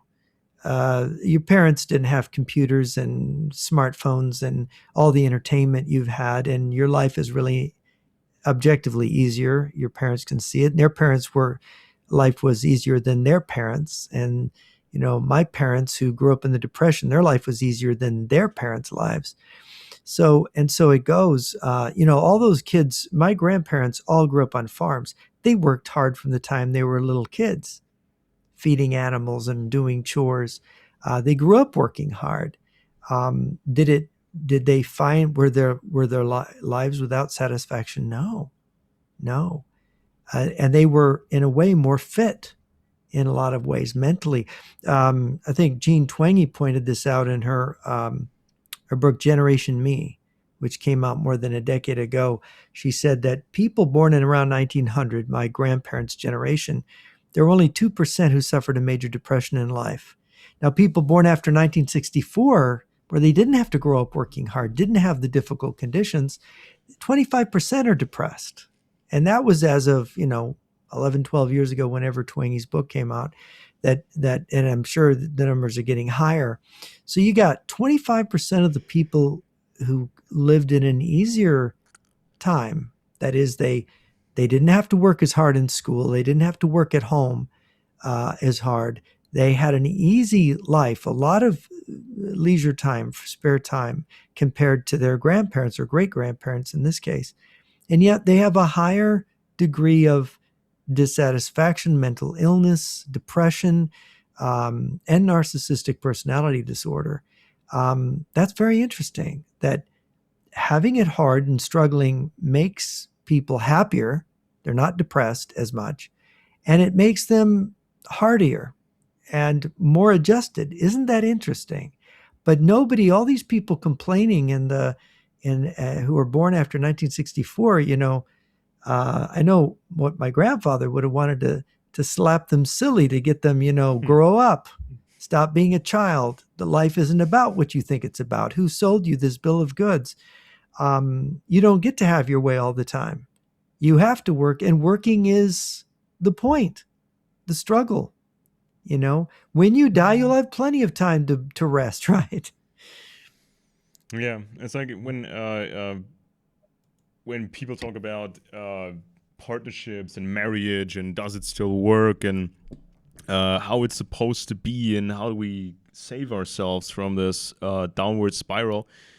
And so a lot of people, they miss the historical knowledge of the different phases that Western societies went through. You've had like the very older societies during peasant serfdom. When marriages were more or less arranged. I mean, there was a selection process. There was sort of like a family, a bigger family decision. If you're going to give your daughter to somebody else for marriage, or your son was supposed to get married, what girl to choose for your son. So there was sort of this was a big decision. This was not like, oh, we just felt like it, and we just became a couple, or it just happened like that. Or somebody just got pregnant and then they stayed together. But there was an issue. Of course, there were problems about the health of societies when there's too much arrangement. When there's like this, people decide, for monetary reasons. Or if they decide or they don't make professional decisions about marrying off their kids. Then you had like the change, the end of peasant serfdom, the new system. People had to get acquainted with that. Then very early industry. Then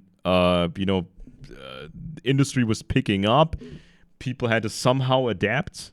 They went to the cities for factory jobs, and they still try to have families. Difficult to readjust, right? Difficult to adjust. Then things got better, a lot better for the workers, especially in America. So then again, there's a major shift. People had more free time. People could afford things, in cars and have three, 4 kids and take them on a cruise, a trip on the weekends, and so another adjustment period. And then over the last decades, just you need 2 parents working full time to afford, this and that. Again, readjustment.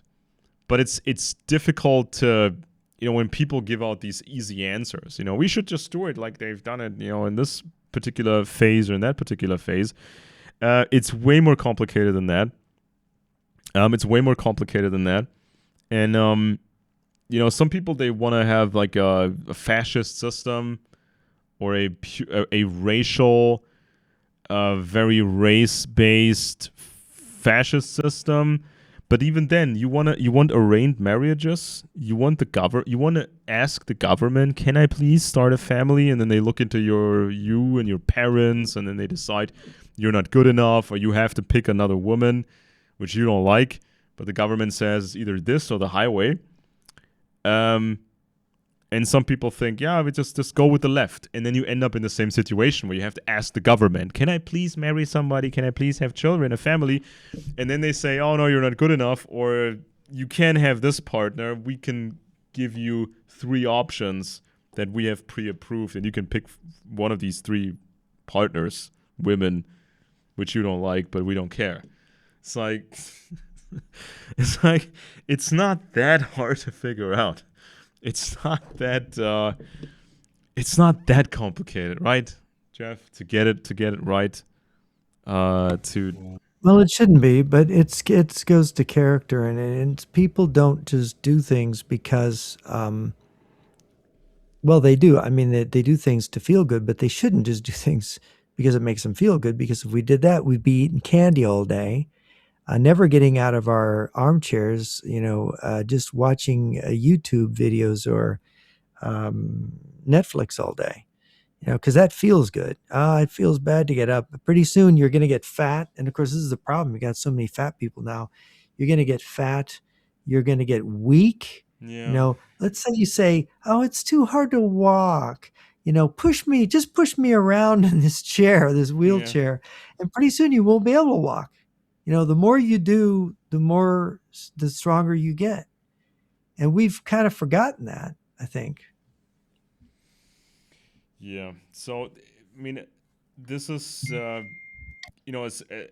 far as my notes go on this, this was like kind of the leftist eugenics. I'm working on a fairly large project about American elites from the very beginning of the U.S.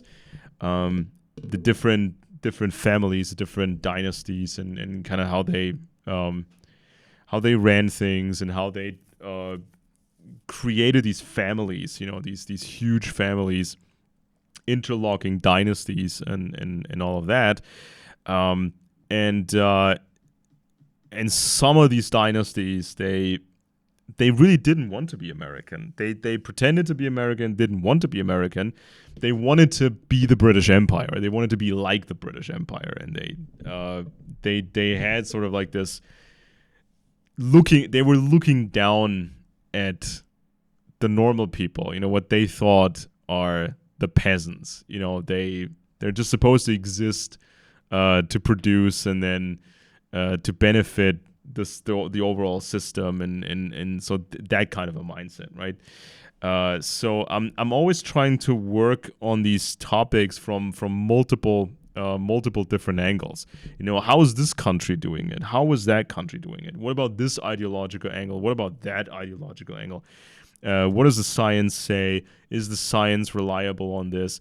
Is it overlapping with another field that's, more of the security realm or something like that? And I think this is how you get answers. This is how you get answers, and this is also how you can connect with people. Because when you want a family, when you really think you want a partner and children, and of course a wider family, your siblings and their children, and your cousin and their children, and the big family gatherings, and if you want this, if you think you want this, and if you want this to work, then you need to have good communication. You need to get along with these people. And ideological radicalization is like birth control. It's preventing couples. It's preventing children. It's preventing stable families because people have been radicalized in so many different ways they can't get along with each other. They would not date each other because one is like, yeah, Trump all the way, and Trump is gonna, save us all, and Trump all the way. And the other person says, no, I would love AOC as a president. I'm totally on board. I listen to Taylor Swift and I'm vegan and I want to save the climate and all that. These people have become fundamentally incompatible. Or the one person is like, likes to drink beer, has another whiskey when he's depressed or something, and the other person is on psych meds and cannabis and an overdose of nicotine. These people become incompatible. How do you jive? How do you flow with another person? How do you vibe with another person if this other person is on psych meds and cannabis and you're not? How do you do that? And sometimes people pretend to be something else, and then they get together, have children, but eventually these differences, they will become overpowering, or the children become teenagers, ideological teenagers, or whatever. Or your uncle or your cousin becomes, this ideology, that ideology, and then these family gatherings become horrible. Not just a chore. Oh, God, it's one of those days again. We have to have these guests over and cook for everybody and just listen to everybody's baloney. But then it becomes like this ideological warfare, during Christmas or during birthdays. And this person's not talking to that person because of politics and blah, blah, blah, blah, blah. It's like birth control, man, Jeff. It's like this will ruin families. This prevents babies from happening, and people who have children and go through all this nonsense, they will scare everybody else from having children. So this is also a part of a eugenics trick. This is also a part of how you make populations shrink. You make everybody crazy like that, so they really, really can function, with each other as a couple.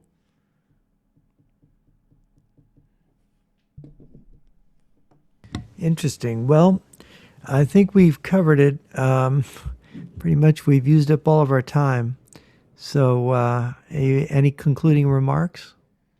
Well, I think that was my concluding remark. It's like some people they desperately want to fix this. They want to have a conservative future, and they repeat some of this crazy stuff. And say, oh, I'm a fan of the Tate brothers, who are now in prison, by the way, and getting deported apparently. Or I know I like this person, that radical person, and blah blah blah, and they're making it worse. Or the women that they watch the modern Disney movies, and it's always about not getting together with the prince or the guy. It's about the female protagonist can do it all, doesn't need a man, totally independent. And so, yeah, then you grow up as a woman, and then you end up in a just average corporate job, and you get older and you're alone, you don't have a family, and it just sucks. And your ideology didn't fix anything. It really didn't fix anything. It's like, men used to be the ones that go to work and come home and drink beer, and deal with frustrations, with the help of beer, whiskey, whatever. And so then women said, well, we want that too. We want the jobs and making money, and we want equality. So now they have a lot of this equality. They have to go to work. They have to pay taxes. They have to deal with this stupid stuff at work and come home. And then how do they deal with the stress? Drinking cases of wine, psych meds, cannabis, overeating. Now they feel how bad it is, or how tough it is, and they eat cake and drink wine and are depressed because now they have part of the male experience, but without the male testosterone. You know, the male Let them eat advantages. cake. Yeah, lots of cake and lots of wine, and just watch them disintegrate fast. But it's so equal now, right? So equal. Yeah, it's so equal. Well, anyway, I should end the show. So it's been an interesting discussion. I'm Jeff Nyquist. This has been Friends and Enemies. And may your enemies fall down and you be held up. And we'll see you next week with another edition of the show, hopefully next week.